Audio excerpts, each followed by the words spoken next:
कोई भी ड्रामा, कोई भी फ़िल्म अगर हमारे माशरे पे कोई अच्छी छाप, अच्छा मैसेज नहीं छोड़ती, तो मेरे ख़्याल में उसका कोई फ़ायदा नहीं है बनाने का, उस प्रोडक्शन का, और वो एक वेस्ट है।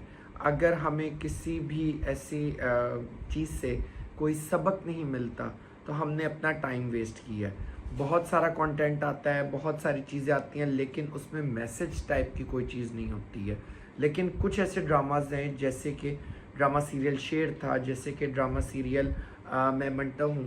इसमें आजकल के माहौल पे थोड़ी-सी उन्होंने रोशनी डाली है और एक अच्छा इम्पैक्ट छोड़ रही है, मैसेज छोड़ रही है। अस्सलाम वालेकुम, मेरा नाम है रज़ा तिर्मिज़ी और हाज़िर हूँ आपके साथ एक और ड्रामे के रिव्यू। मैं मंटो हूँ कि आज की एपिसोड 22 पे। कैसे हैं आप? हम लोग हमेशा आपके लिए कुछ ना कुछ इस तरह का लेकर आते हैं कि जिससे आपको हमारी बात का कोई 1% भी पॉजिटिव इम्पैक्ट जाए, कोई मैसेज अच्छा जाए। अब ड्रामाज हो गए, फिल्म्स हो गई, बहुत सारी आ रही हैं, बहुत सारे लोग रिव्यूज़ कर रहे होते हैं, सबका अपना पॉइंट ऑफ व्यू होता है, मैं सबकी रिस्पेक्ट करता हूँ, लेकिन मैं कोशिश करता हूँ मैं कुछ ऐसा बताऊँ जो कि थोड़ा सा हट के हो, या शायद वो किसी और ने भी बात की होती है, सिमिलर भी हो सकता है। आज हम बात करें ड्रामा सीरियल मैं मंटो की एपिसोड 22 की, जो कि अभी ऑन एयर हुई है। अगर मैं इस ड्रामे का ओवरऑल जर्नी देखूं तो इट्स अ पेनफुल जर्नी। इसमें वायलेंस को उन्होंने प्रमोट नहीं किया, लेकिन वायलेंस आया है। एक एतराज़ मुझे हो रहा है कि यहाँ करेक्टराइजेशन सही नहीं हो रही है, पिक्चराइजेशन सही नहीं हो रही है, ड्रामा स्लो है। मैंने पिछले रिव्यू पे बल्कि क्या तो किसी ने कहा जो समझ नहीं आई तो रिव्यू क्यों करते हो यार, मेरा सॉरी, क्या कसूर है। अब अगर मैं बात कर रहा हूँ और उसमें कुछ है नहीं, लेकिन वो भी एक इम्पॉर्टेंट चीज़ है कि कुछ नहीं है जिसको मैं आपको बताना चाह रहा हूँ कि 40-45 मिनट आपके वेस्ट हो रहे हैं अगर उसको देख के। खैर, उस एपिसोड के बाद ये वाली एपिसोड कदरे बेहतर रही है, टर्न्स हो रही हैं। यस, ये ड्रामा स्लो पेस पे चलेगा, ये रियलाइज़ हो चुका है। इसमें अगर मैं पूरा अगर देखूं एपिसोड्स में से 3 से 4 चीज़ें हैं जिन पे हम बात कर सकते हैं।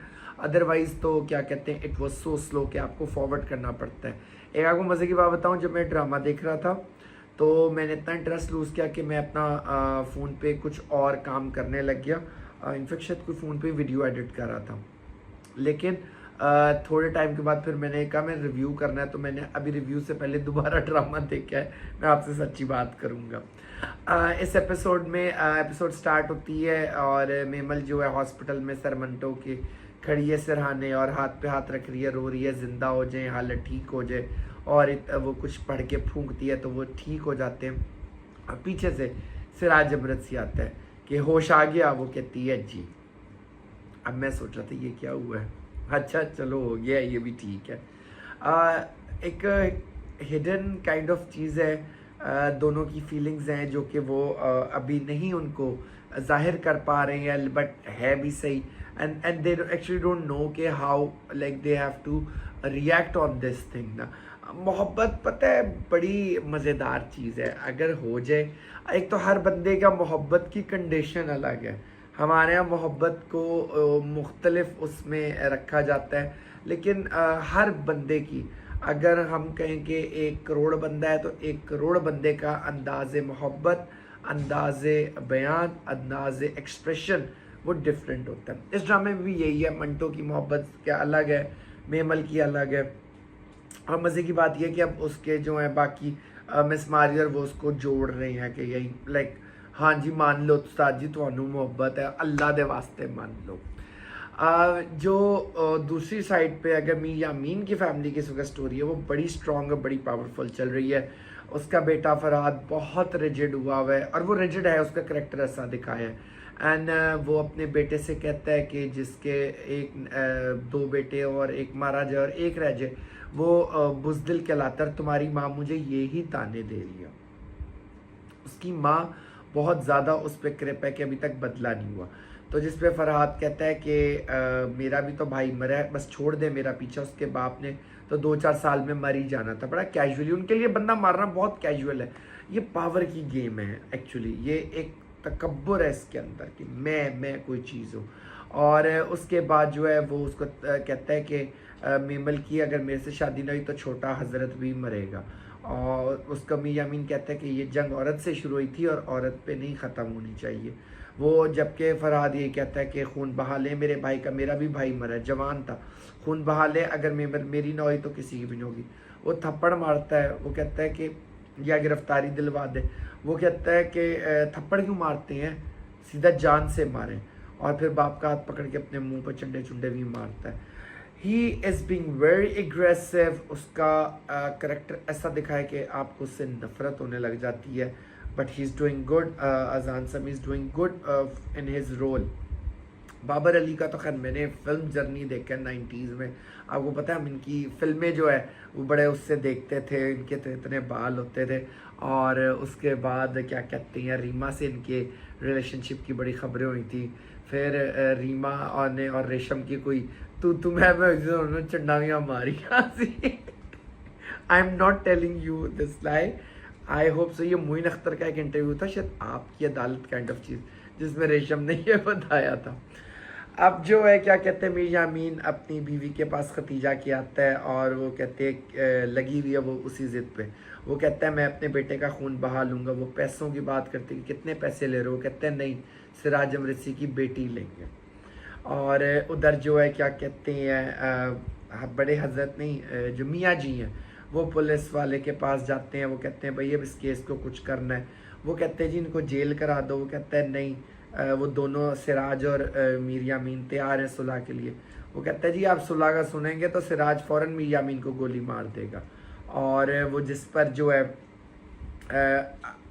मैं इसको ना एक्सप्लेन नहीं कर पाऊंगा कि शायद मुझे लगता है कि इसमें और भी कुछ ये कर सकते थे, बट वो कहता है कि अगर मियाँ जी कहते हैं कि अगर वो ये अपनी बेटी का खून बहा देता है तो बेटी उसकी लेता है खून बहा में, तो ये तो और ज़्यादा टेरेबल होगा। बेहतर है कि दोनों जेल में रहें, ज़िंदा तो रहेंगे, आप गिरफ्तार कर लें।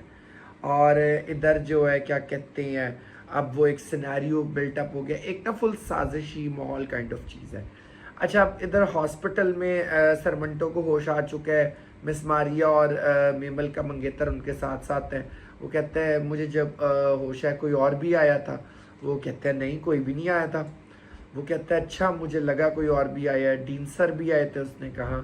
तो वो क्या बता रहा है, डिनाइल कर रहा है कि नहीं यहाँ तो कोई भी नहीं आया था।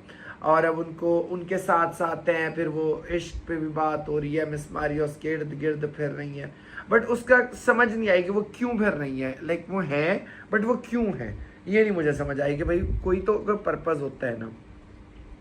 इधर जो है क्या कहते हैं, सिराज अमृतसी अपने बेटे के पास जाता है और उसको कहता है कि तुम गिरफ्तारी दे दो। वो टेनिस खेल रहा होता है। वो कहता है जी अम्मी हजूर का हुक्म है, मैं नहीं कर सकता।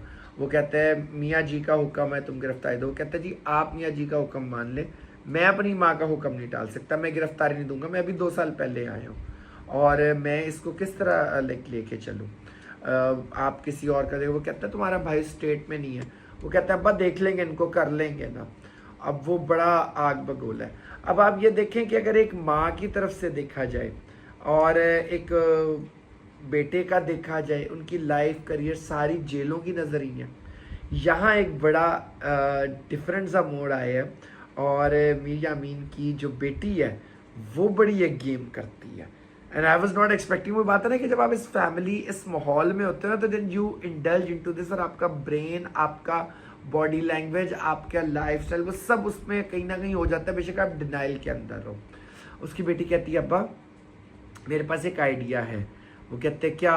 वो कहते हैं कि आप इस तरह करें, मीर यामीन की बेटी उसको कहती है कि उनका बेटा अगवा करते हैं, गन पॉइंट पे जो है वीडियो कॉल पे उसकी बाप को बल्कि माँ को दिखाते हैं और कहते हैं कि या शर्त मान लो या बेटे की लाश ले लो। तो वो कहता है यामीन क्या तुम्हारा सोचने का ये नहीं है। वो कहते हैं अब्बा जी इस वक्त टाइम ये है करने का। वो कहते हैं अच्छा और अगर वो ना माना? कहते हैं ऐसा हो ही नहीं सकता, माँ है, कैसे नहीं मानेगी शर्त, वो मान जाएगी। और अब उस पर ना यामीन एकदम खामोश और बड़े अच्छे एक्सप्रेशन हैं और वो अब ये सोच में चले गया कि इस गेम को अब हमने किस तरह करना है। आई मीन देखें औरत को किस तरह खून बहा इन चीज़ों में, एक औरत की ज़िद में ये किया जा रहा है।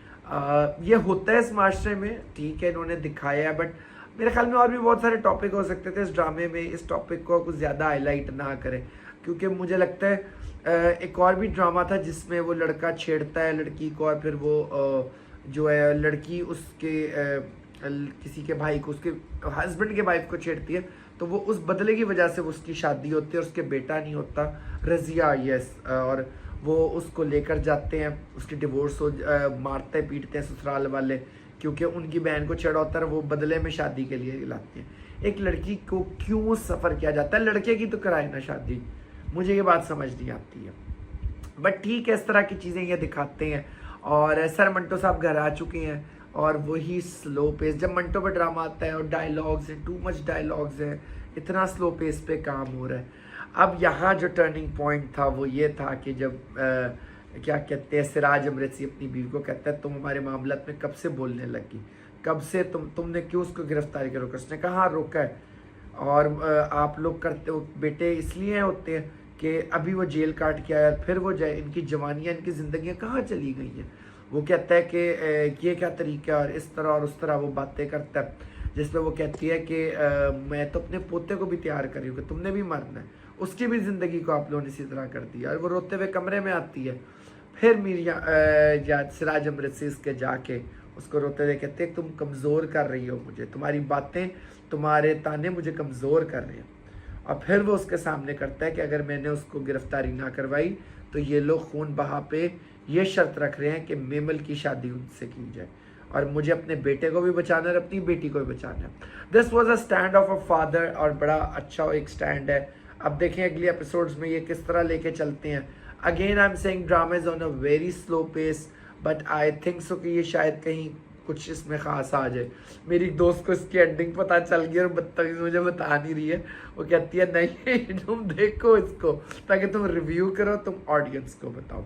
So that's all for today, I hope you like this review. अपनी पॉइंट ऑफ व्यू से भी हम लोग आपको बताते रहते हैं, आप हमें अपनी राय से ज़रूर बताएं। हमारा वीडियो पसंद आती है तो लाइक कमेंट और सब्सक्राइब करें। स्टे सेफ, स्टे हेल्दी, अल्लाह हाफ़िज़।